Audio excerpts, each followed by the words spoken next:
करवा चौथ व्रत कथा। पुराणों के अनुसार करवा नाम की एक पतिव्रता धोबिन अपने पति के साथ तुंगभद्रा नदी के किनारे स्थित गांव में रहती थी। उसका पति बूढ़ा और निर्बल था। एक दिन जब वह नदी के किनारे कपड़े धो रहा था, तभी अचानक एक मगरमच्छ वहां आया और धोबी के पैर अपने दांतों में दबाकर यमलोक की ओर ले जाने लगा।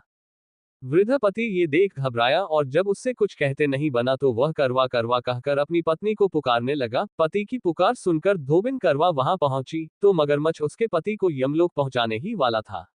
तब करवा ने मगरमच्छ को कच्चे धागे से बांध दिया और मगरमच्छ को लेकर यमराज के द्वार पहुंची। उसने यमराज से अपने पति की रक्षा करने की गुहार लगाई और साथ ही यह भी कहा कि मगरमच्छ को उसके इस कार्य के लिए कठिन से कठिन दंड देने का आग्रह किया और बोली, हे भगवान, मगरमच्छ ने मेरे पति के पैर पकड़ लिए हैं। आप मगरमच्छ को इस अपराध के दंड स्वरूप नरक भेज दें।